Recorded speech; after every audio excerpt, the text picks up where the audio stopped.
Indo British advanced pain clinic, నొప్పి మాయం, surgery దూరం. For appointments 9155515563.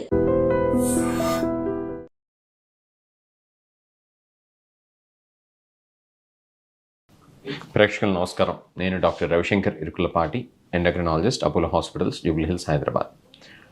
మన డైరెక్టర్ గారు హెచ్ఎంపీవీ వైరస్ గురించి 4 మాటలు చెప్పమని చెప్పారు. నిన్న మొన్న ఎప్పుడైతే న్యూస్లో చైనాలో హెచ్ఎంపీవీ వైరస్ అవుట్బ్రేక్ వచ్చింది అని చెప్పి వార్తలు విన్నామో అప్పటి నుంచి కొంతమందిలో అనవసరంగా భయాందోళనలు మొదలైంది. హెచ్ఎంపీవీ వైరస్ కొత్తగా వచ్చినటువంటి వైరస్ కాదు. ఈ చైనా వాళ్ళు ఏ ఎలుకలతోనో లేకపోతే పిల్లులతోనో లేకపోతే పాములతోనో సావాసం చేయటం వల్ల లేకపోతే అవి తినటం వల్ల వచ్చినటువంటి వైరస్ కానే కాదు. ఇది ఇదివరకు ఎప్పటి నుంచో తెలిసినటువంటి వైరస్సే. దాని గురించి మనం కనుక చూసినట్లయితే క్లీన్లాండ్ క్లినిక్ వారు చాలా చక్కగా రాసి ఉన్నారు. ఏమని చెప్తున్నారంటే హెచ్ఎంపీవీ వైరస్ అనేది చిన్నపిల్లల్లో పెద్దవాళ్ళల్లో కూడా చాలా సహజంగా కనిపించేటువంటి వైరస్సే. మనకి సాధారణంగా కనిపించేటువంటి జలుబు, దగ్గు, జ్వరం, గొంతు మంట ఇటువంటి లక్షణాలు ఏవైతే ఉన్నాయో అట్లా వచ్చేటువంటి వైరస్గానే మనం దీన్ని పరిగణించాల్సి వస్తుంది. దీనికి మనం ఏం చేయాలి అని అంటే ఇప్పుడైతే అనవసరంగా భయాందోళనకు గురి కాకుండా ఉండాలి.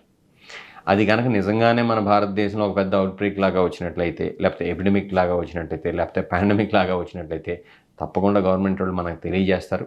ఈలోపు మనం చేయాల్సింది ఏంటంటే మన పని మనం చేసుకుంటూ పోతూ నలుగురికి అన్నెసరీగా రూమర్స్ ప్రచారం చేయకుండా ఉండటం మాత్రం మనం చేయాలి.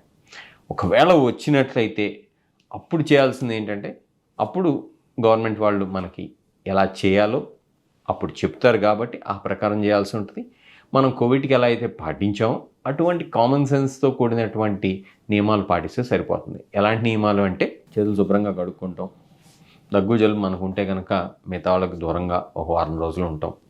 అట్లనే మనకి క్రౌడెడ్ ఏరియాస్లో వచ్చినప్పుడు వచ్చేటువంటి రిస్క్ ఎక్కువగా ఉన్నట్లయితే అంటే ఇమ్యూనో కాంప్రమైజ్డ్ కానీ, బాగా వయసులో పెద్దవారు కానీ, బాగా చిన్నవారు కానీ అయినట్లయితే కనుక మాస్క్ పెట్టుకుంటాం. బేసిక్ ప్రికాషన్స్ ఏవైతే ఉంటాయో అంటే ఐసోలేషన్ అని చెప్పి మనం విన్నాం కదా కోవిడ్ అప్పుడు, అటువంటి నియమాలు కనుక పాటించినట్లయితే ఇది మన నుంచి వేరే వాళ్ళ నుంచి మనకి మిగతా వైరస్లానే స్ప్రెడ్ కాకుండా ఉంటుంది.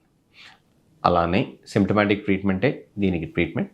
అంటే జ్వరం లాంటిది వస్తే కనుక జ్వరంకి సాధారణంగా వాడేటువంటి పారాసెటమాల్, అట్లనే మీకు డిహైడ్రేషన్ కాకుండా ఫ్లూయిడ్స్ ఎక్కువగా తీసుకుంటాం. ఇట్లాంటివి మాత్రమే తీసుకోవాల్సి ఉంటుంది. అంతేగాని దీనికంటూ స్పెషల్ యాంటీబయాటిక్స్ అప్పుడు కనుక కోవిడ్ అప్పుడు కనుక ఎజిథ్రోమైసిన్లు, టాక్సిసైకిన్లు వాడినట్టు వాడేయాలని చెప్పి ఊరికే వాటిని తెచ్చేసుకుని దాచిపెట్టుకోవాల్సినటువంటి అవసరం లేనేలేదు. ఇది దేవుడి దయ వల్ల ఎట్టి పరిస్థితుల్లో కోవిడ్ లాగా అవ్వదని చెప్పి నేను అనుకుంటున్నాను. దీని గురించి ఎక్కువగా ఆలోచించకపోవడం కూడా మంచిది.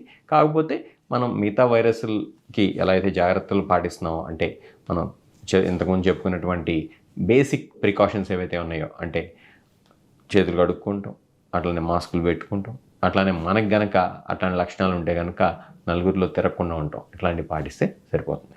మన యూనియన్ గవర్నమెంట్ మన గవర్నమెంట్ వాళ్ళు మినిస్ట్రీ ఆఫ్ హెల్త్ వాళ్ళు కూడా దీని గురించి ఒక స్టేట్మెంట్ ఇచ్చారు.